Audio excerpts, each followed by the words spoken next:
मुझे कुछ कहना है।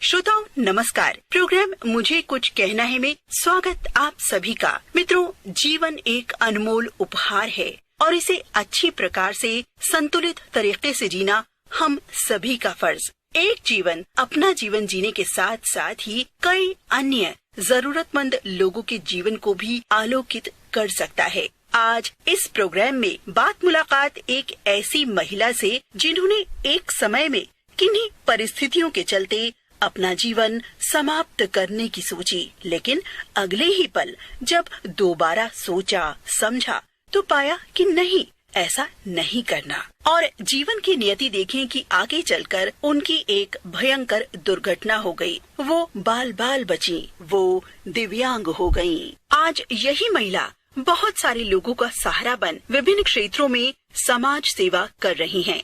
बच्चों से लेकर बुजुर्गों तक और काउंसलिंग से लेकर कानूनी सहायता तक दे रही हैं। ये हैं एडवोकेट अनीता गुप्ता। बहुत सारे पुरस्कारों से सम्मानित अनीता गुप्ता से हमने बात की। नमस्कार, बहुत बहुत स्वागत है आपका। सबसे पहले तो हम आपसे ही जानना चाहेंगे कि वर्ष 2018 में आपको कौन कौन से पुरस्कार सम्मान मिले। नमस्कार। लीगल में मैं जितना मैं काम कर रही हूँ तो उसमें मेरे को रियल हेल्प ब्यूरो ने अवार्ड दिया। सोशल सर्विस में महात्मा बुद्ध अवार्ड दिया गया, नारी अस्तित्व अवार्ड दिया गया और heritage and glory India award से भी सम्मानित किया गया। और मिसेज इंडिया इंटरनेशनल में मैंने फर्स्ट राउंड में क्लियर किया, ये मॉडलिंग के फील्ड में था। और सोशल्स में ड्रग अब्यूज के ऊपर अवार्ड दिया गया। तो इसी तरीके से दिल्ली सरकार का जो मिनिस्ट्री का जो वुमेन एंड चाइल्ड डेवलपमेंट का प्रोग्राम है रोल ऑफ सखी, उसमें भी मेरा काम को अप्रिशिएट किया गया। अभी संकल्प से सिद्धि अवार्ड मिला। अच्छा, ये बताएं आपने इन कार्यों की शुरुआत कैसे की और क्या कुछ करती हैं आप इस वास्ते, ये बताएं। मेरा 2005 में काफी बड़ा एक्सीडेंट था। बस के पिछले 2 टायर मेरे उल्टे हाथ और उल्टे पैर के ऊपर से निकल गए थे। कुछ क्षण के लिए मेरी सांसें भी रुक गई थी, जैसे घर वाले मुझे बताते हैं, और मैं शायद ऊपर चली गई थी। वापस भगवान ने मुझे कुछ वजह से मुझे वापस भेजा है। तो उसी वजह को तलाश करते हुए और अपना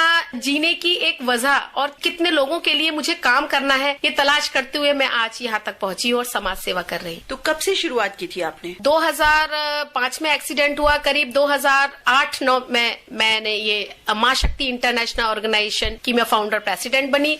और माँ शक्ति इंटरनेशनल ऑर्गेनाइजेशन के तहत ही जिस तरीके से एक माँ अपने बच्चे का हर फील्ड में ध्यान रखती है, उसका स्पोर्ट्स में, उसका हेल्थ में, उसका एजुकेशन में, उसी तरीके से हम सभी लोगों का ध्यान रखते हैं। उसी नाम से माँ शक्ति ऑर्गेनाइजेशन में काम कर रहे हैं। तो क्या वर्क फील्ड से आपकी, आपने बताया कि बहुत सारी वर्क फील्ड्स हैं, तो किन कार्य क्षेत्रों में आप कार्य कर रही हैं? देखिए, जैसे मैं लीगल बैकग्राउंड से हूँ, मैं जुडिशियल मेंबर हूँ सीनियर सिटीजन ट्रिब्यूनल में भी। तो मेरा मेन काम है कि जितने भी लोग हैं वो लीगली अवेयर हो, उनको अपने राइट्स और ड्यूटीज का पता हो। इसी तहत हम रेगुलर अवेयरनेस प्रोग्राम्स करते हैं हर फील्ड्स में, औरतों को, बच्चों को, हर किसी को, कि वो अपने राइट्स जाने। एजुकेशन पे काम कर रहे हैं, गरीब बच्चों को और जो सीनियर सिटीजन्स हैं उनको भी हम एजुकेशन दे रहे हैं, ताकि उनको भी ये ना लगे कि हमने उस समय पे शिक्षा नहीं ली, क्योंकि शिक्षा उनके लिए कितनी जरूरी है और काफी लोग आ रहे हैं शिक्षा ले रहे हैं। उसी के तहत हम हेल्थ में भी काम कर रहे हैं।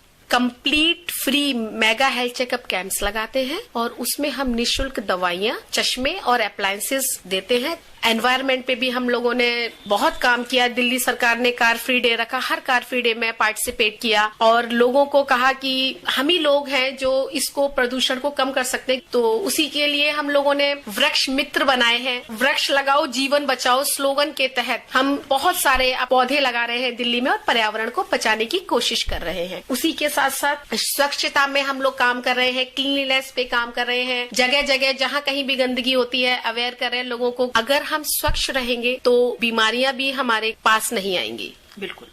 आप दिव्यांगजन के लिए भी कार्य कर रही हैं, वो किस तरह से हैं, क्या कार्य कर रही हैं, ये बताएं। दिव्यांग्स के लिए हम स्किल डेवलपमेंट का काम कर रहे हैं, क्योंकि ये एक साइंस है कि दिव्यांग्स का जो एक अंग वीक हो जाता है तो दूसरा डबल स्ट्रांग हो जाता है और वो डबल स्ट्रांग की power out of the imagination है और वो अगर उसको स्किल करके उसको यूज करते हैं तो वो बहुत ज्यादा नाम कमा पाते हैं और बहुत अच्छा आउटपुट आता है। बेगर्स के लिए आप क्या कर रही हैं ये बताएं। दिव्यांग बैगर्स है, भिखारी हैं, उनके लिए हमारी एक स्पेशल स्कीम है, भीख नहीं रोजगार दो। यानी किसी भी भिखारी को हमें भीख नहीं देनी है, उनको छोटा छोटा एम्प्लॉयमेंट देते हैं हम लोग, ज्यादा नहीं, बहुत छोटे छोटे अमाउंट्स में, कुछ पानी की, कुछ बिस्किट्स, नमकीन, फ्रूट्स, मैगजीन, पेन, पेंसिल्स, उनको आप दे दीजिए ताकि वो उसको सेल करें और सेल करके अपनी रोजी रोटी कमाएं। अच्छा, अपने बचपन, शिक्षा, परिवार के बारे में बताएं। मैं तो ये कहूंगी कि माँ बाप पृथ्वी पर भगवान होते हैं और ऐसे ही मेरे को मिले मेरे पापा, मेरी माँ, जिन्होंने मेरे को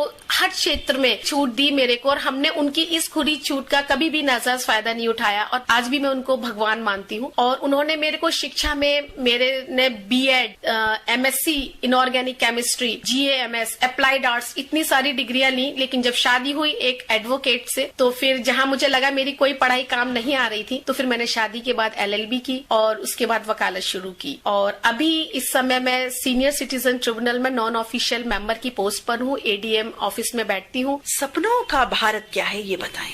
मेरे सपनों का भारत वही है जिसमें बेटी बचाओ, बेटी पढ़ाओ, काबिल बनाओ, घर बसाओ, पर्यावरण बढ़िया रहे, पौधे लगे, स्वच्छता रहे, बिजली और जल का लोग समझदारी से इस्तेमाल करें, प्लास्टिक का यूज ना करें, टोबैको यूज ना करें, इस तरीके की सारी सोशल जो इविल्स हैं उनको रिमूव करें। गीत संगीत में रुचि रखती हैं आप? जी हाँ।